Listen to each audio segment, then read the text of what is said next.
beberapa ini, materi ya.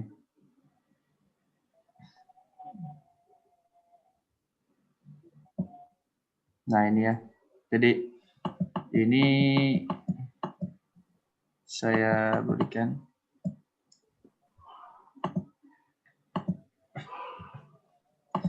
Besar tidak? Kelihatan tidak? Kelihatan, Pak. Ya. Kelihatan, Sir. Kelihatan, Pak. Selama sebelum kita beranjak nanti ke materi summarizing, saya coba berikan overview bagaimana memparaphrase teks akademik ya. Nah, jadi di teks akademik ini kita itu re-meaning. Re-meaning itu mencari makna, mengulangi makna kembali dengan apa? Dengan leksis. Leksis itu pilihan kata dan gabungan leksiko-gramatikal. Jadi gabungan antara pilihan kata dengan tata bahasa. Ya. Untuk apa? Jadi kita untuk menyadari bahwa kita sebagai penulis itu adalah meaning makers. Jadi yang membuat makna ya, meaning makers. Nah, sebelum ke sana ada beberapa, jadi di materi ini saya tanya ada ini skema untuk mengaktifasi, tahu bagaimana cara mengetahui academic text, kemudian bagaimana memparaphrase, kemudian apa yang kita perlukan dalam memparaphrase, apa hal yang penting yang kita lakukan memparaphrase. Oke, sebelum kita lanjut, coba 4 pertanyaan ini selama kemarin beberapa pertemuan bisa nggak beberapa di sini memberikan refleksi terhadap apa sih yang kita lakukan di dalam memparaphrase. Nomor 1 ya. Apa yang kalian tahu tentang paraphrase sudah. Mengapa ya? Nomor 3. Nomor 3, mengapa kita perlu memparaphrase? Silakan ada yang jawab. Pak, saya, Pak. Mengapa kita perlu memparaphrase? Silakan. Agar tidak plagiat, Pak. Agar tidak plagiat, terus apa lagi?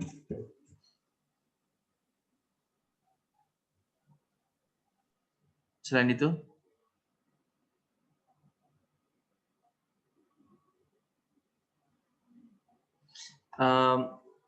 Saya mau sekalian cek, ada di sini mahasiswa Permata siapa? Dia, Pak, hadir. Apa? Dia. Oh, dia ya, alhamdulillah ya. Dia sudah ini ya, sudah laporan di kampusnya itu apa? Sudah pada tahap laporan kemajuan ya di kampusnya. Iya, Pak, sudah. Ya. Jadi alhamdulillah ya, kalau nanti tahun depan di sini ada yang ikut program Permata, ikut ya. Lumayan juga ya, dapat biaya 1.500 kalau nggak salah ya. Kampus kami juga mengirimkan 8 orang ya. Kuliah juga, digaji juga gitu. Iya. Lumayan, Pak. Lumayan ya. Oke. Kita lanjut. Jadi kenapa kita perlu memparaphrase? Pertama untuk menghindari plagiat ya. Dan kedua itu untuk menunjukkan bahwa kita meaning makers, jadi pembuat makna. Di sana muncul identitas kita sebagai penulis. Ya. Bahwa sebagai penulis kita perlu menghormati karya orang dengan cara tidak memplagiatnya, tapi kita merekonstruksi, menulis ulang kembali. Nah, kemudian apa sih hal yang penting yang perlu kita paraphrase? Apa hal yang penting yang perlu kita paraphrase? What is the most important things to do paraphrasing?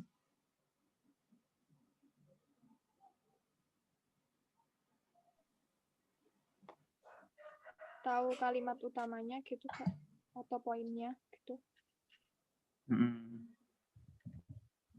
Kalimatnya, jadi kontennya, isinya juga kan. Terus Ya. kemudian interpersonal meaning-nya apa, subjek partisipannya siapa, lalu bagaimana kita mengutarakannya. Ya. Oke. Sekarang Nah, leksis. Jadi tahap kedua leksis ya. Di sini task adalah seperangkat kegiatan yang harus dilakukan di dalam pembelajaran. Itu disebut dengan task. Lalu research itu serious study of scientific field. Jadi sebuah kegiatan aktivitas yang serius di dalam kegiatan ilmiah. Lalu offshoot ini something such as organization which has developed from large one, an engagement involved with someone or something in order to understand them. Lalu meaning, the thing or the idea that a word or a science represents. Nah, saya sudah kasih contoh, misalnya offshoot. Offshoot itu apa? Something such organization which has developed from large one. Jadi offshoot itu disebut dengan branch, cabang. Oke. Oke, sekarang nomor 1, yang belum nomor 1, nomor 2, nomor 4, dan nomor 5. Yang 1, silakan 1 ini sinonimnya ada di mana di sini? Dijodohkan.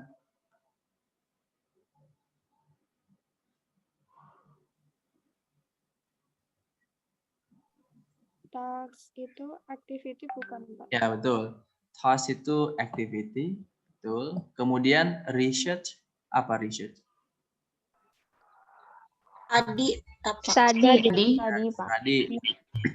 Oke, engagement, Involvement. Pak.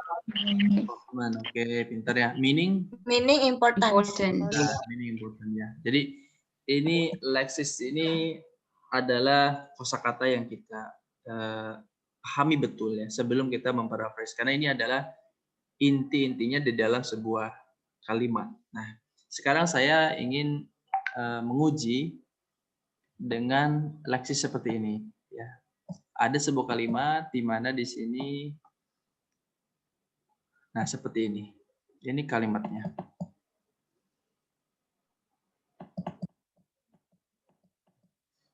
Bisa terlihat di sini task in second environment language learning and teaching have been much discussed and researched. Yeah. Task-based language learning and teaching, or TBLLT, is seen as an offshoot of communicative language teaching, CLT, which promotes learners' engagement in real communication in which learners make use of language meaningfully. Ditulis oleh Widodo di tahun 2012 mengutip karya Klepper 2003. Oke. Ya. Kalau ini kita katakan sebagai academic text karena teksnya lebih ilmiah. Teksnya ini lebih formal, lebih academic, lebih kosakatanya advance ya. Sehingga kita agak sulit untuk memahaminya. Oke. Bisa memahami kalau Anda semua bisa memahami leksis ini. Nah, leksis ini. Kosakata ini kalau sudah paham, maka ketika akan memparaphrase kalian mudah. Tapi kalau 5 ini belum, nah, agak sulit. Maka 5 ini ditawarkan dulu sebagai input untuk kita leksis. Nah, sehingga kalau kita akan memparaphrase teks ini, kita harus benar-benar memahami apa itu disebut dengan task, apa itu kemudian disebut dengan research, kemudian apa yang disebut dengan offshoot, kemudian engagement, dan kemudian meaning.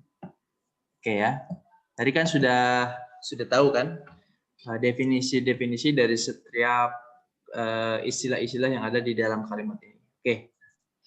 Sekarang pertanyaannya, bagaimana kita melakukan paraphrase? Di dalam pendekatan perspektif fungsional, kita ada tahapan disebut dengan deconstruction. Deconstruction itu menyederhanakan. Jadi kita harus menyederhanakan dulu apa yang akan kita paraphrase. Jangan langsung paraphrase dulu ya, karena agak sulit nanti. Tapi kita menyederhanakan apa sih maksud dari kalimat ini. Nah, di materi ajar yang saya susun, ini materi yang saya buat dan sedang diujikan, diimplementasikan di dalam kelas ini, itu ada yang kita sebut dengan ini. Ya. Bisa terlihat nggak kecil seperti ini? Terlihat tidak? Kelihatan, Pak. Kelihatan, Pak. Kelihatan, Ya. Pak. Nah, di dalam sini ada kalimat academic, kalimat asli, original. Sebagai orang pembaca, it is not easy to understand this clauses. Ya. So we have to make it a simple one. Ya. Kita menyederhanakan dulu, sehingga sederhananya seperti ini. Banyak penelitian, many researchers, banyak peneliti telah mendiskusikan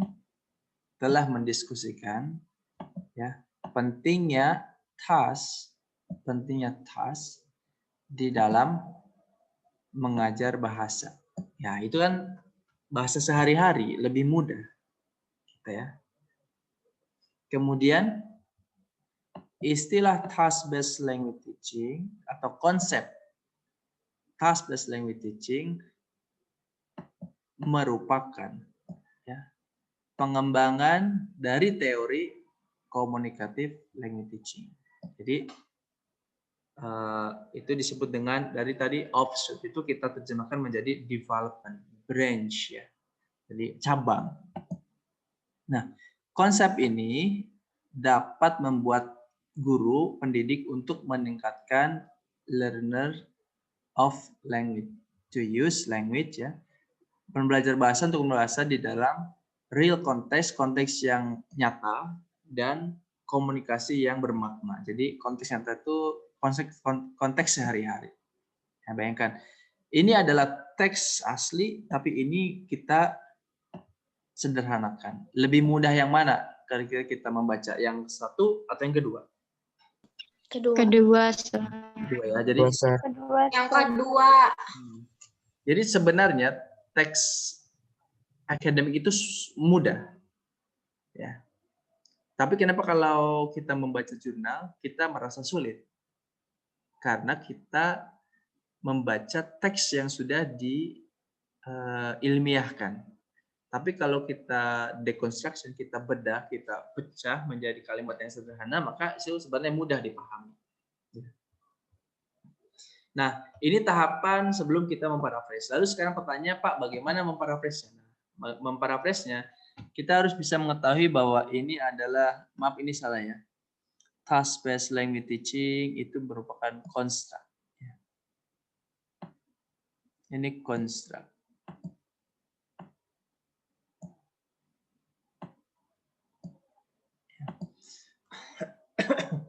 Kemudian communicative language teaching juga ini construct ya. Kemudian engagement ini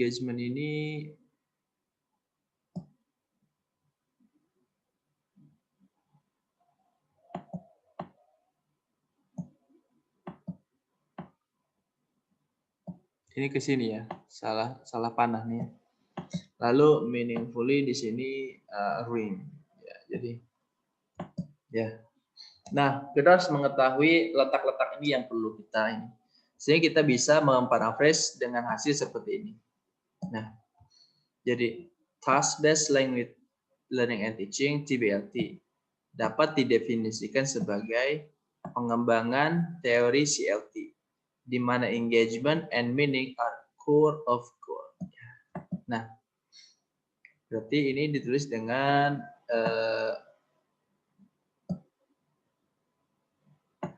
Cleveland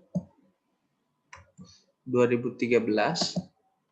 Nah, di sini Ini level 13. Lalu siapa yang sependapat dengan ini? Ini yang sependapat dengan ini dengan adalah di sini. Ini kan mengutip. Nah, Widodo 2012. Gitu. Jadi ini ditulis dengan Widodo 2012. Nah, ini kan. Nah, jadi ada 2 orang yang pendapat banyak. Nah, oke ya. Nah, ini yang disebut dengan memparaphrase. Jadi yang ujung dari kalimatnya adalah di sini. Tapi ini ada hanya proses menyederhanakan dulu. Jadi sebelum memparaphrase kita sederhanakan dulu. Jangan langsung paraphrase, nanti bingung ya. Oke, sampai sini ada refleksi dari pembelajaran, bagaimana bisa dipahami, bisa dimengerti materi ajar yang saya susun. Ada kendala? Bapak, saya mau tanya, Pak. Silakan. Oh, kalau misalkan tadi kan kita harus mengkonstruksi dulu ya. Iya. Apa namanya, agar kita memahami. Kalau misalkan kita mengkonstruksinya ke dalam bahasa kita sendiri gimana, Pak? Boleh nggak? Bisa. Ya, memang harus dengan bahasa kita sendiri, nggak apa-apa. Tanpa merubah makna. Yang penting tuh tanpa merubah makna. Baik, Pak. Makasih. Ya. Oke. Nah, sekarang saya share lagi. Ya. Kita mengeksploitasi task exploitation task ya. Jadi coba cari jurnal dari Asia People, The Reading Teacher, or mungkin dari jurnal yang lainnya. Lalu jawablah pertanyaan-pertanyaan berikut. Contoh ya, example ya. Contoh ada jurnal What the Voice in English as Additional Language Writing Classroom. No need to rush to love writing because love will grow with the time. Ini judul artikel ilmiah tapi kayak rasa sastra, bagus kan ya? Ya. Halo? Iya, Pak. Ya. Iya, Nanti saya coba ajarkan bagaimana memparaphrase judul karena penting ya. Kemarin ada mahasiswa angkatan sekarang yang 2016 itu upload judul dari 80 hanya diterima 5 judul, yang lainnya harus revisi. Jadi kalau udah belajar paraphrase gampang nanti. Oke. Nah, ini contohnya ya. Oke, yuk. Ini contohnya. Lalu jawab satu. Kira-kira ini artikel topiknya tentang apa? Lalu apa saja kata kerjanya? Lalu siapa saja yang terlibat? Ya. Kemudian bagaimana hubungan di antara orang-orang yang terlibat itu atau subjeknya? Lalu what are the circumstances, itu keterangannya. Kemudian ide kalimat apa yang kalimat mana yang menunjukkan ide terpenting. Lalu bagaimana si penulis menceritakan ini dan apa yang kalian rasakan. Oke. Silakan pertanyaan ini difoto dulu. Nanti saya share ininya. Paragrafnya. Silakan.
Sudah?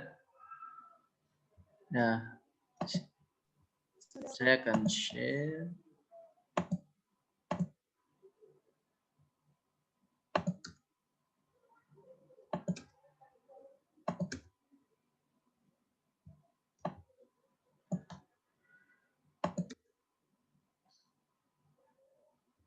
Ya.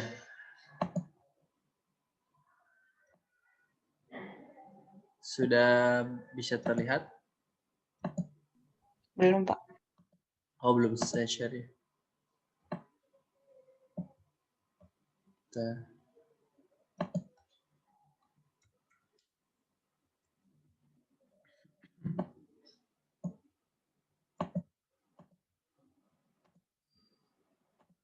Ya. Paragraf pertama saja. Paragraf pertama dijawab berdasarkan pertanyaan-pertanyaan tadi. Silakan ya. Ini apa saya pecah menjadi breakout ya. Silakan digabung berdasarkan breakout. Jadi ada berapa orang di sini? Ada 32 ya. 32 saya pecah jadi 5 kelompok ya.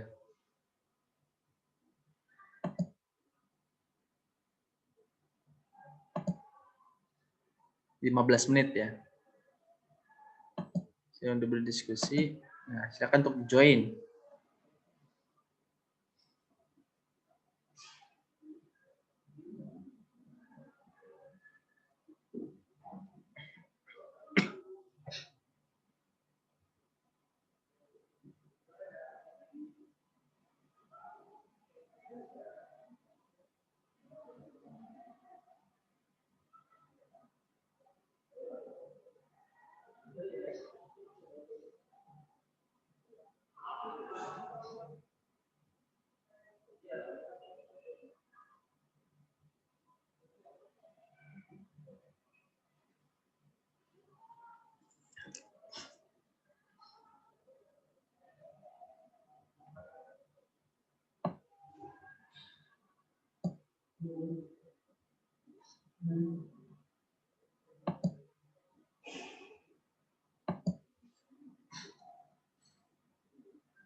Maaf, Pak. Ya, Tadi saya sudah gabung dari awal, tapi tiba-tiba keluar sendiri, Pak. mau benar. Jadi gimana? Saya silakan join lagi. Iya, sudah.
Oh,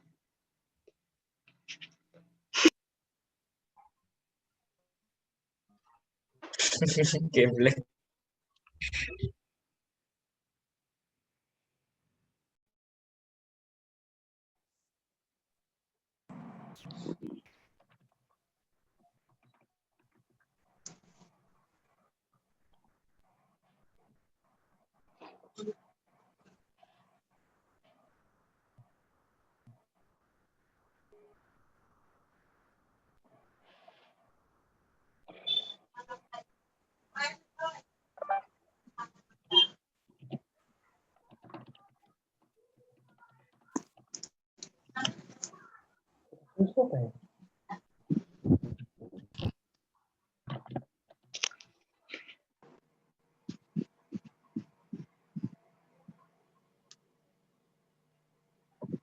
Oh, the use of the voice in expression indication.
The use of the voice in different aspects of learning and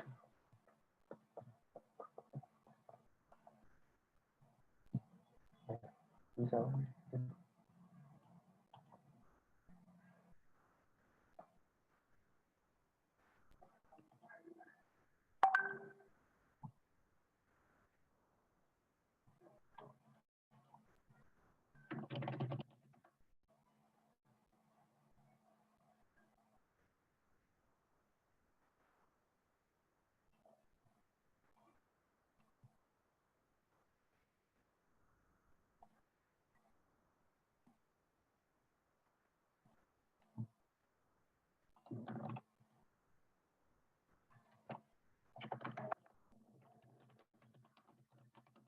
Ya, halo semuanya, sudah semua? Ya, kita cek ya. Di sini.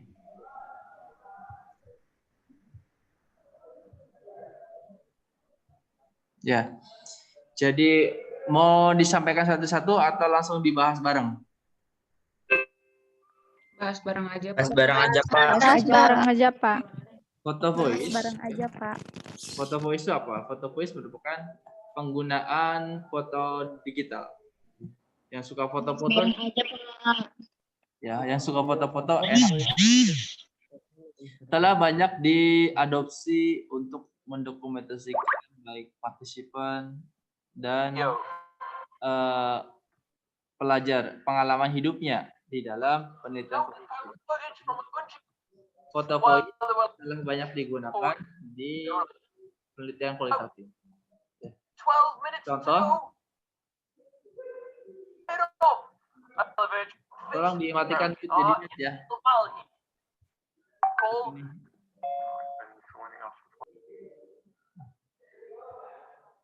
Nah, seperti contoh, peneliti kualitatif membuat foto voice untuk mendapatkan data di mana partisipan ditanya bagaimana kehidupan sehari-harinya menggunakan foto digital. Ya.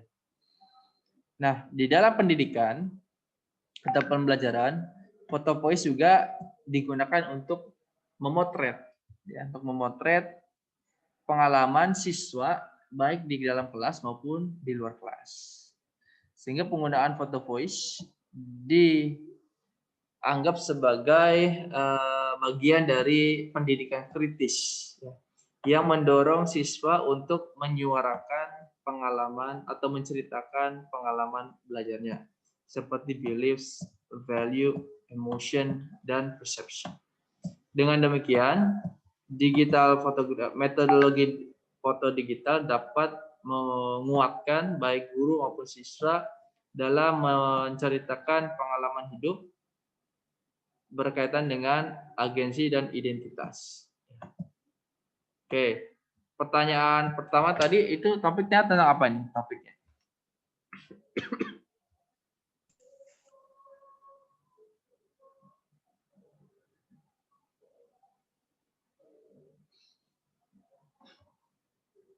Topiknya tentang apa?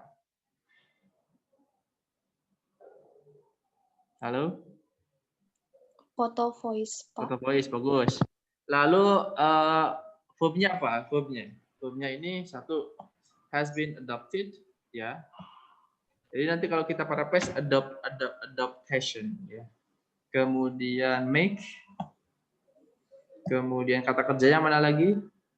Have Collect, Been used. collect, Is viewed. experiences, kemudian has been used, ya. to make use. Kemudian Terus is viewed. is viewed, ya. Voice, Kemudian can, ya. Ya, can empower.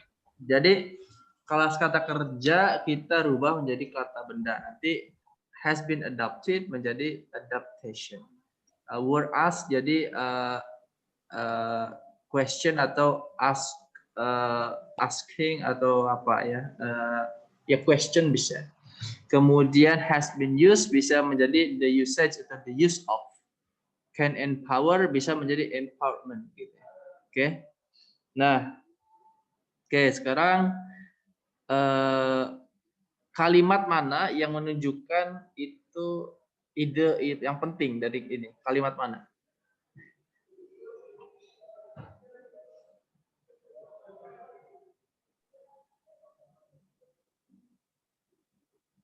pertama nggak sih, Pak? Yang the use of digital photography has been adopted to document both Use of digital fotografi ya. for Oke. Nah, itu paling penting ya, ide yang paling penting. Oke, sekarang kita ke materi ya.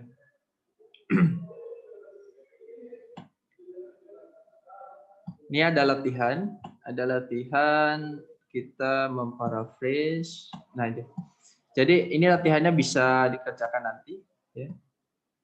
Kan sudah paham ya bagaimana memparaphrase saya lihat di hasil-hasil UTS-nya bagus-bagus ya. Nah, kemudian jadi kalau bisa sehari-hari misalnya di sini ya. Words-nya apa? Engage ya. Engage. Lalu word class-nya engagement ya. Kemudian meaning-nya apa? Dicari di Macmillan Dictionary. Kemudian jadi setidaknya kalian sehari ada 5 kata yang harus dilakukan seperti ini. Gitu. Ya. Kemudian statement nah bagaimana gitu ya. Oke. Sebentar saya mau ngambil casan ini. Mau mati ya. Saya ngambil casan dulu bentar.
Oke ya.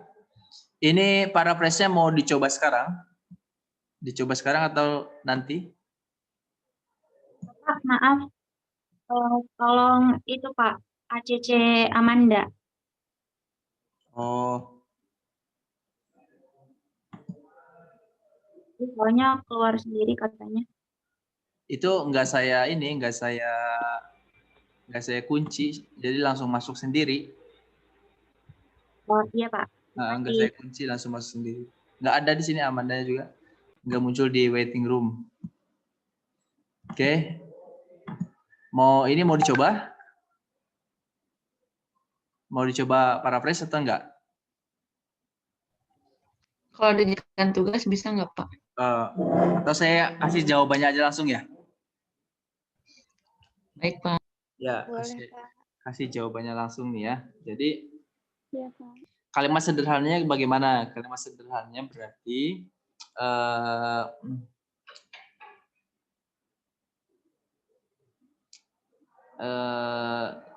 the study atau the research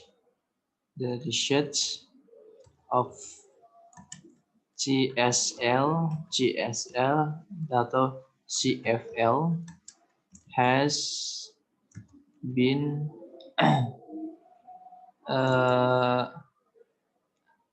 studied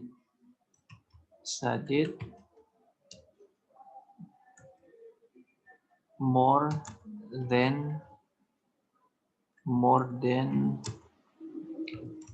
10 years. Ya. Satu dekade berapa tahun? Satu dekade. 10 10 tahun. Oke ya. Kemudian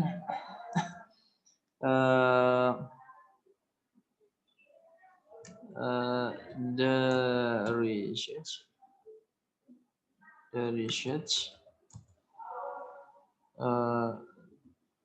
tell us bahwa penelitian mengatakan bahwa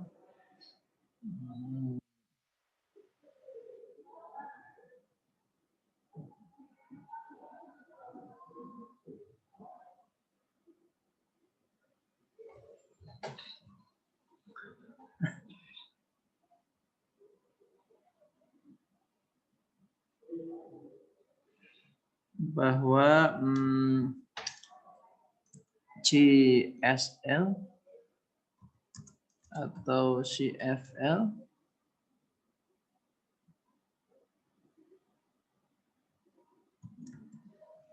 is rarely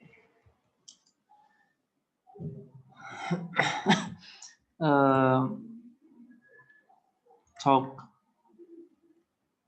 about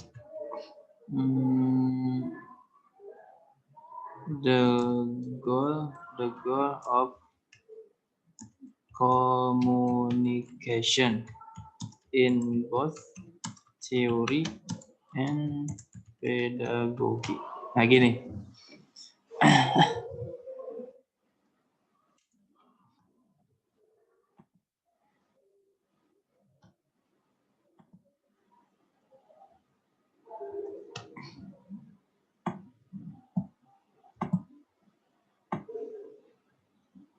Nah, ini bagaimana? Kalimat ini dengan kalimat ini lebih mudah dipahami yang mana? Yang kedua, Sir. Yang kedua ya. Jadi penelitian tentang CSL telah banyak diteliti lebih dari 10 tahun. Penelitian memberitahukan kepada kita bahwa topik CSL jarang dibicarakan tentang tujuan komunikasi baik secara teori maupun pedagogi. Itu kan menyederhanakan. Sekarang diakademikan lagi. Akademikan lagi bagaimana? Ya. In the last 10 years, gitu. In the last 10 years, ya. The notion of CSL and CFL in the context of communication purposes has been under explored. Nah, begini ya. Ini baru disebut dengan paraphrase-nya. Ya. Tuh. Oke. Sampai sini? Oke? Iya, Pak. Bapak mau tanya. Biasakan. Sebelumnya tuh Bapak pernah menjelaskan kalau misalkan kita memparaphrase itu kan nggak boleh berbentuk kalimat ya, Pak. Maksudnya nggak ada verbnya gitu. Tapi kenapa di paraphrase yang Bapak buat itu bisa menggunakan has been under explored? Itu kan termasuknya itu juga ada verbnya juga nggak sih, Pak? Oke ya. Jadi yang tidak boleh ada kalimat itu adalah konstruknya di sini. Maksudnya gini.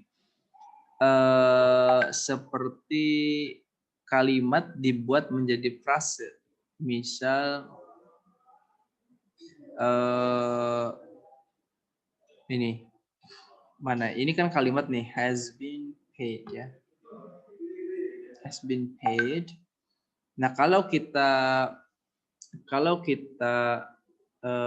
terjemah memparafrasikan tanpa kalimat bisa, tetapi di sini justru perlu namanya temporal framing. Jadi perlu frame batas waktunya ini. Kalau has been menunjukkan berarti sudah dilaksanakan, tetapi sampai sekarang belum kan gitu. Jadi keberadaan has been ini juga perlu di dalam kalimat. Adapun kalau di dalam judul ya, adapun di dalam judul, nah itu baiknya frase ya, baiknya frasa gitu ya dalam judul.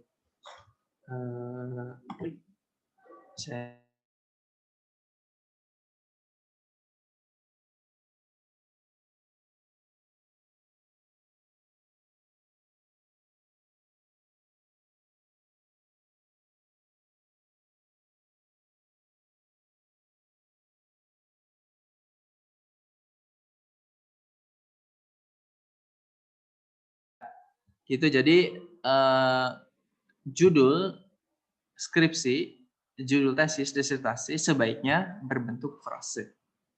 Tapi kalau teks argumentasi itu bisa juga dia dalam bentuk kalimat. Nah, karena di sini perlu disebut dengan temporal framing atau frame batas waktu, maka di sini disebut dengan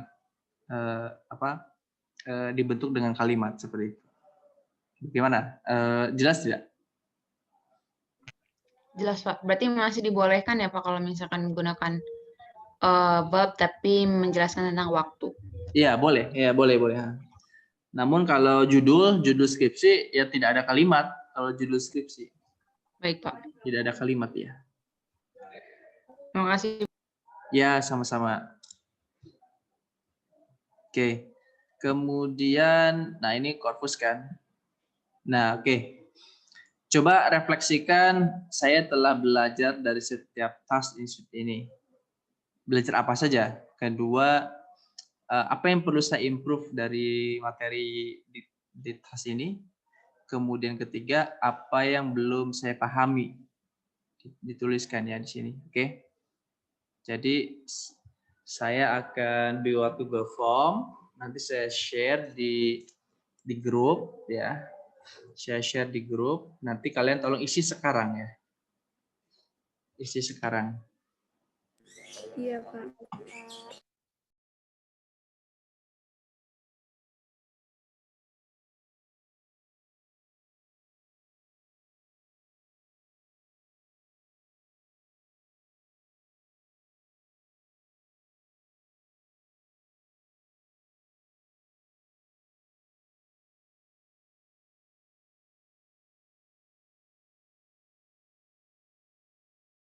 Bentar, saya buat Google Form-nya dulu. Kemarin sudah ada Google Form-nya.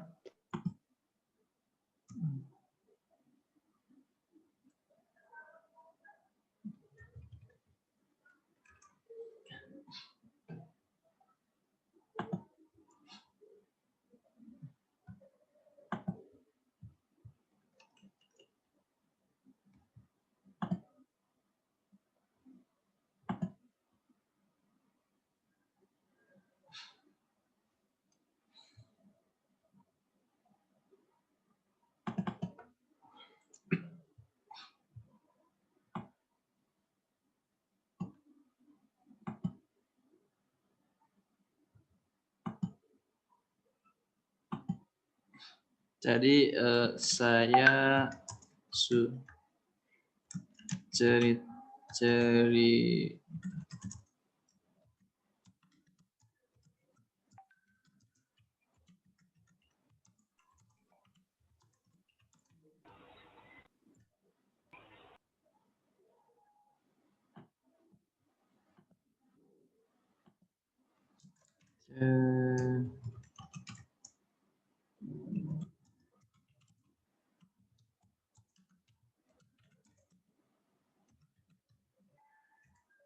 Pahami dan